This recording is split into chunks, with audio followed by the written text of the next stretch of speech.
Did you know that over 96% of pedophiles are heterosexual men? According to an article by the New York Times, the majority of convicted offenders who prey on children ages 6 to 17 are men. But pedophilia isn't just about grown men preying on toddlers or infants. It shows itself in a lot different ways, and you're about to see how. The infamous Cho Do-soon case, in 2008, in which an 8-year-old girl, named Na-young, in the South Korean press, was essayed and beaten by a drunk 57-year-old man in a public bathroom. The name of the movie that was based on this event is titled Hope. It was released in 2013. Today he walks free, while Na-young still suffers physical and psychological damage till this day. Men get away with everything. Men are very pedophilic most of the time. There is a reason why girls get catcalled the most when they are under 16. Why one of the most popular pornography searches is barely legal and teenage. Why waitresses get tipped more in pigtails. Why their standards strongly align with little girls. Why grown men get so angry when you tell them dating 18-year-old girls is wrong. Men say, they are legal, so why do you care? When 18-year-olds are still very immature. Men are so obsessed with 18 to 19-year-old girls because it's the youngest they can go with no legal repercussions. This shows that the only thing keeping men from going younger is the law, not morals. I'm not the biggest fan of cancel culture, but when are we going to start canceling celebrities who literally dated minors? Let's name and shame, starting with Joe Madden, who dated Hilary Duff for 3 years, starting when she was 16. He was in his mid-20s. At the time of his unaliving, at the age of 40, Paul Walker was dating 23-year-old Jasmine Pilchard Gosnell. The couple had reportedly met and started dating when Jasmine was 16 and Paul was in his early 30s. The lead singer of a band I used to adore, Red Hot Chili Peppers, has had multiple relationships with underage girls. And he makes no secret of this because in his autobiography, he openly writes about doing it with a 14-year-old child. There's loads more. When he was 24, he dated 16-year-old Irony Scott. He is now 61, dating a 20-year-old. R. Kelly famously married Aaliyah when he was 27 and she was 50. And the marriage was later annulled because, and this may shock you, Aaliyah was too young. And finally, we all love Elvis, who met his wife when he was 24 and she was 40. I've heard claims that they didn't consummate until they got married, but she moved in with him at the age of 17 while still in high school. The most inappropriate relationships where people were dating minors and got away with it. Part 5, like and comment for part 6. Up first, we have a very notorious situation, which is Celine Dion and her husband. And he was 45, but they met whenever she was 12. And they were together until he passed, which absolutely blows my mind.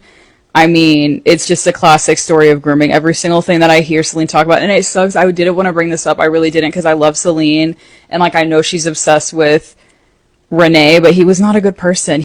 Another very strange one that has been happening since the beginning of time, and someone who's a repeat offender, is Anthony Kiedis.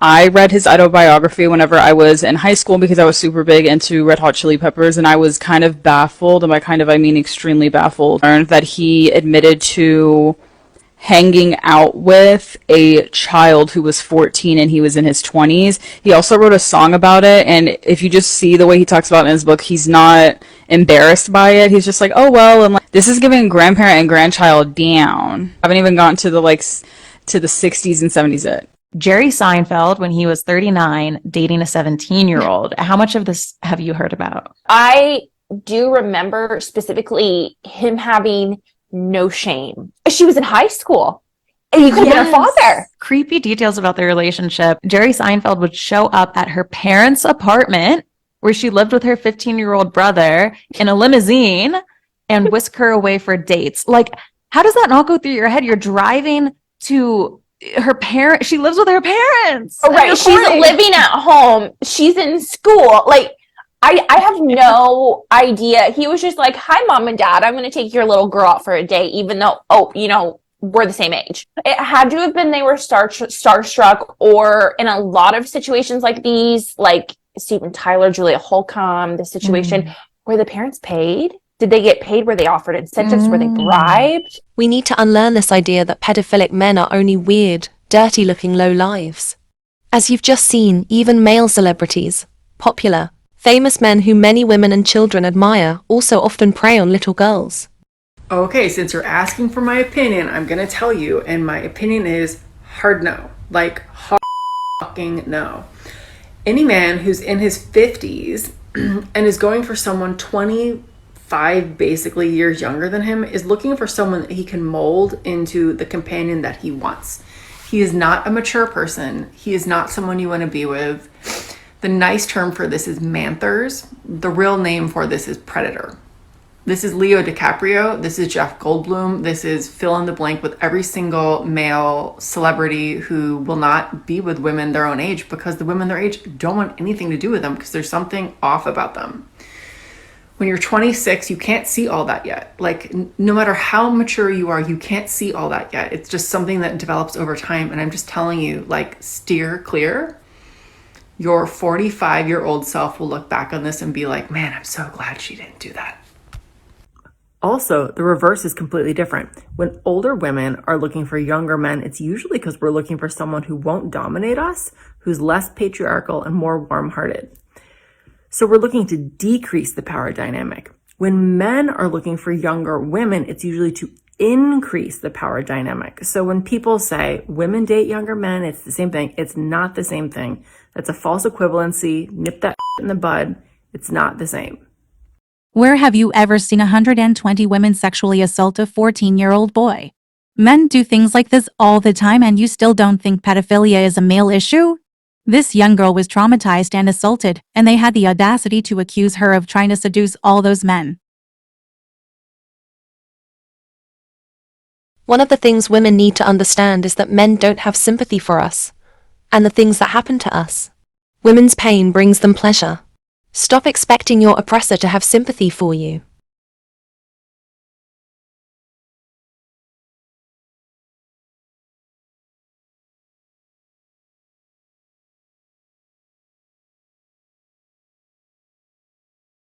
What's the youngest age you would date if it was legal?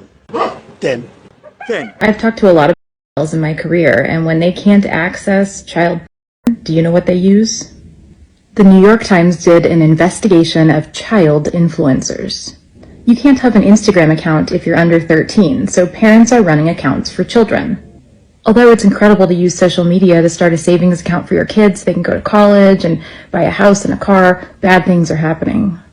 Companies will send you clothing to put on your kids. If you post your kid in that outfit, you can make $3,000 on one post. Here's the problem. They looked at 5,000 child accounts and 32 million followers were adult men. Meta has disclosed that over 500,000 accounts every day have inappropriate content or interactions. When a parent posts a picture of a child and they appear more sexualized, like in a bathing suit, they get far more likes and comments from adult men. Look at my business account. You can see who's looking at you. What in the actual fuck? Seriously, this is why my goddaughter is not allowed to have social media. I was just waiting in line at a pet store just to get dog food. And there was a full-grown man standing in line in front of me. Like, so much back hair peeking out, but not very much on top, looking like a werewolf with alopecia. And I can see him on his phone, scrolling Instagram. And every single post was little girls, like small baby children.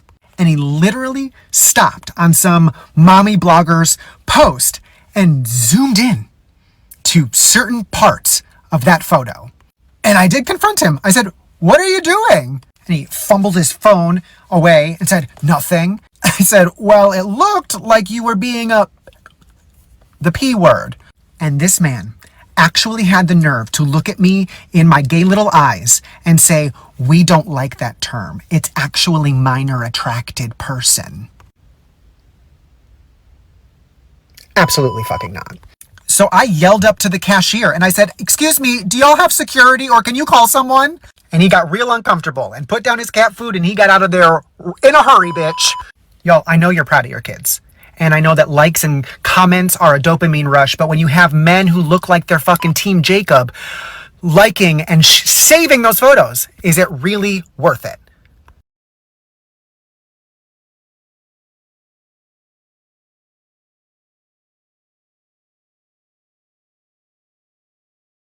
POV, you had to stop at Walmart because the Target line was too long. This is what happens when you get bit by your girlfriend. Oh. Don't get bit by your girlfriend. How old is she? Got him. We fucking got him. Doesn't matter. Well, she's not my girlfriend. She's just a friend. life goes on. Life is good. So.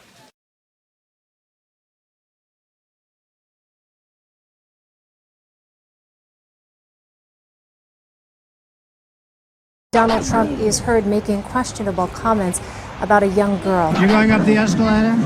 I'm going to be dating her in 10 years.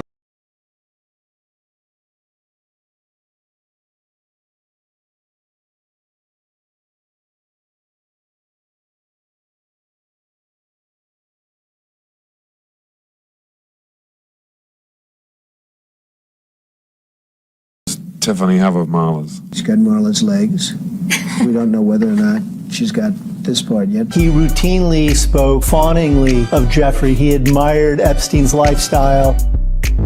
I'm 71 and 22-year-old girls are wonderful. Bill Belichick just stepped out with his 24-year-old girlfriend. Could be my dad. Why can't an old person have casuals? I'm 29. I see like a lot of older men try to go for like 19-year-olds, 20-year-olds. I think that's because 70-year-old women won't put up with their shit. Why do you think men like younger women so much? Better bodies. They enjoy the power differential that they have over young women. Certainly, I would never date a woman half my age because 35 is really starting to decline. Anything over 25, forget. It's funny that he's saying that, yet he's in his 70s and looks like that. 25 years old is conveniently the same age when a woman reaches full mental maturity.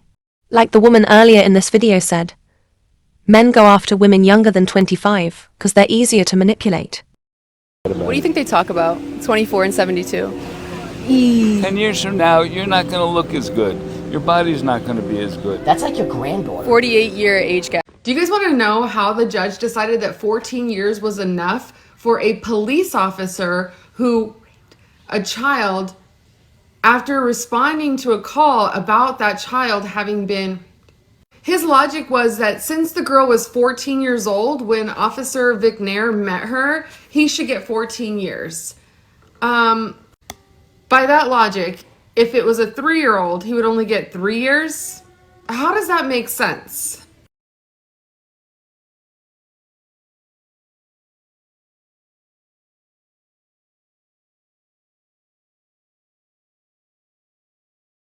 No 18-year-old daughter got the same shape as my wife.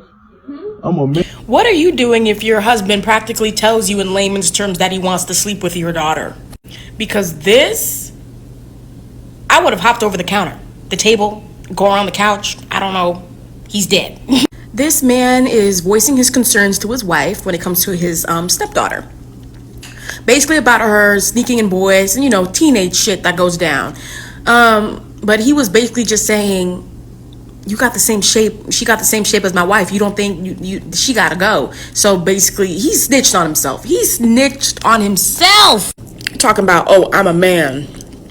And she got the same size as my shape as my wife. You don't think I don't want that? Oh, you're dead. The moment he saw her, he was preying on her. Downfall, just waiting, watching. Wanna know why he's mad? He wanted to womp her. And he knows that he can't. And y'all want to bring these men around your girls.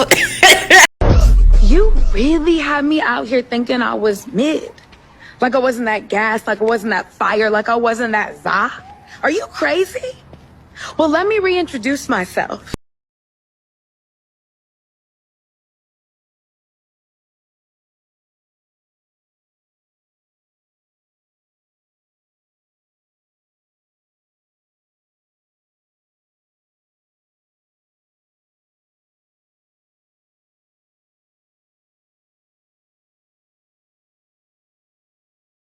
Relax, you're Stop fixing them trousers around young girls, right? And stop speaking loud. Stop acting scary, because you're not. Jump off the train with me at the next point. Jump off with me and then stop talking loud then. Jump off with me. If you're going to speak so loud, we're going to take you away from all the passengers. And we're going to come off next station. Right, then we're going to carry on the conversation. Don't shout next to the young girls. It's haram, brother. Is it? That's why I spoke. Do you understand? You don't get it, no? You're a nitty. Your pupils are bleeding, brother. Yeah, that's because I'm that guy. You're not that I'm guy. doing it what I want, bro. You're not that guy. Off the train, off the train. You're not that guy. Off the train. You're not that guy. Off the train. You're not that guy. You're a madman. Off the train. You get it? Off the train. After what that boy did to the little girl in Croydon, we ain't messing around with these weirdos no more. You get it? Because you guys were there, and then there was more girls over that side. But when I looked at him, he's fixing his trousers way too many times. I thought he's flexing. That's fine. But when I looked around at the age group of the women, they were all underage. So that's why I spoke, and I will speak, and I will go off the train on myself if I have to for that. Because then, how old are you, young lady? Sorry to involve you. How old are you? I'm 15. 15. Those girls have gone. How old are you, lot? 15. Are you mad? Let's go off the train. How old are you? Huh? How old are you, my brother? Doesn't matter. 20 something.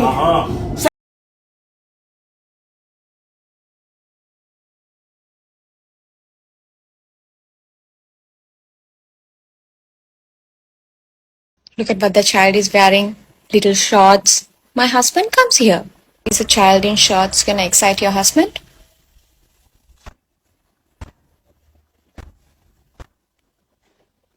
She's got blue eyes, she's got sexy big ass tits, and she's better looking than you are any day. Understand just how diabolical that is. Yeah. What the news. And this is not another kidnap story, even though at this point I'm not sure which is better. Did you know that the Speaker of the United States House of Assembly tried to auction off 100 girls to be married? Yeah. I mean auction. He said he'll be paying the dowry for some poverty-stricken pedophile to marry 100 carefully selected brides. 100 out of 170. Ooh, they're lucky. Trying to convince us that these orphan schoolgirls who lost their families to bandit attacks can only benefit from marriage. If marriage is a poverty alleviation scheme, then with a 50 to 70% prevalence rate of child marriages, you would think the 40% poverty rate in Nigeria would have dropped by now instead of increasing every single year. Nigerian women are going through hell, and every other day one man reminds us that he's ready to put us through more hell than PDD Procassi through. And yeah, while we're at it, let's not pretend like y'all have as much outrage as you have for him messing with the boys. Anyway, I refuse to give this man or that woman, for all the good she's done this time, any more fame. He's come out to egotistically say he won't marry these girls off, but I want you to remember the name Abdul Malik Serin-Kindaji for the next elections. Not threatened by the minister's action. That I must be very, very clear. Stop rewarding these men. Lastly, here are some women telling their stories on how they were assaulted by men like this at very young ages.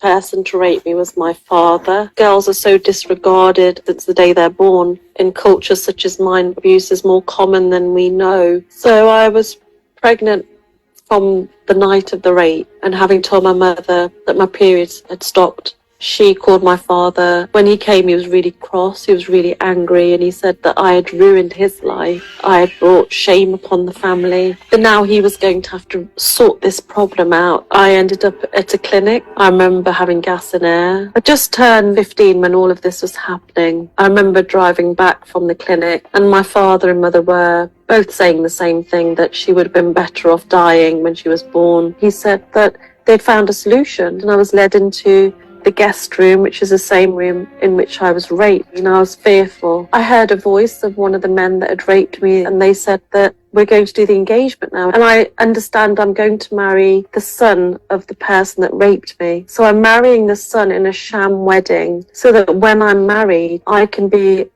servant and a domestic servant for the man that raped me. So this child marriage was arranged, and then came the trade. They exchanged money, they exchanged gold. My father had to give him kitchen equipment like washing machines, which were expensive back then. And I was really scared that once I got to my marital home that I would be gang raped again. And when I had the marriage ceremony, there's normally a party. I got to the party where everybody was dancing, but I was told I had to go home. I was there literally for 10 minutes. I saw the groom. I saw people because I was in a separate room, but I could see people from there. Nobody saw me. And I went home. I was dropped off on my own, and I was in the house all alone. And I remember sitting in my room, which was bare. It had always been bare, looking at my books. I was just wondering what was going to come next. And before I knew it, they were back. They came to take me to the new home. And my mother-in-law told me as soon as I stepped in the door to take off my gold that I was wearing for the ceremony. She told me to take off my Indian sari that I was wearing because it's very expensive. And she gave me a very old Punjabi suit, the tunic and the bottoms to put on. And then she led me to a room, and it was downstairs, and it was very small. It was literally like a cupboard. There was a small makeshift single bed, and opposite was like a cupboard that you could put things in. No mirror, nothing, no door. And she said, this is where you'll be.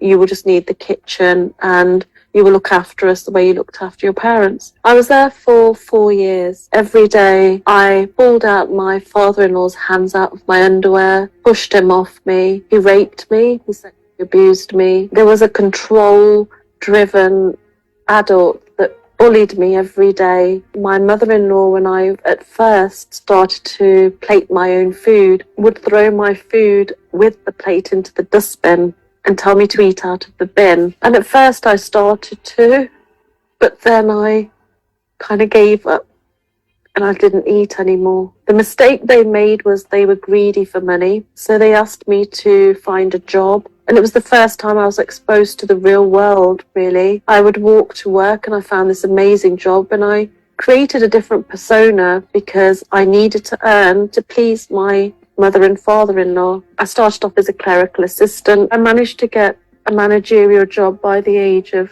17, 18. And I made 2 friends who started noticing that things weren't okay with my appearance, because sometimes I would have bruises or bite marks because my father-in-law would bite me a lot whilst raping me. So I started to tell one of the girls, because she was from the same culture as me. She had this Nigerian boyfriend from Africa, and they both seemed very caring and they seemed concerned. But she said to me, go back home. Just don't go to your in-laws. Just leave and go home. Just do it. Your mum and dad will love you because you're 21 now, right? People say, but why would you go home if that's where you were raped and treated so badly from birth? But when you have nobody else, when you have no self-worth and you're quite a naive 21-year-old, you go to what you know. You go back to the place that you know. I didn't need them to solve any problems. I just needed some human interaction of a loving kind. Somebody had seen me get on the bus that was from our community. I stood at the door and knocked on it, and my father opened the door. He grabbed my hair, literally forced me into the house. But it was the words he was using that I had found myself in the gutter now, that I was good for nothing. I should have died. My mother failed him by birthing a girl. My eldest brother was there, who's 7 years older than me, and they both started to beat me. And I felt this is not like a normal beating. They were trying to kill me, and they kept using the word honor killing, that they had to maintain the respect. I remember looking forward on the floor, and my mother's feet were there, and my sister-in-law, and they were just standing there, and I feverishly looked up, trying to not make eye contact, but I was desperately needing someone to help me. And I thought if they see me looking up, they may help me. But they just were very, very angry. They had their arms crossed. And I do believe at that point I left my body completely because the pain stopped. And I remember looking at myself from the outside in saying, it's not time yet for you to go. And then my brother came, and my other brother, who said, not here. And they just stopped and quickly disappeared. And I lay there for, I say 3 days, but I don't know if I'm being hand on heart honest. My mother's friend, he opened the door and said, they're sending you to India on Sunday. I had no idea what day it was. But she said, Sunday, they're sending you to India. Ask for help at security. And she went. She just closed the door and disappeared. I started to talk to myself. It's the only thing I could do. And I asked myself the serious question, do you want to live, or are you ready just to give up? And I don't know why, but I wanted to live. I knew that I wanted to live, and I decided I was going.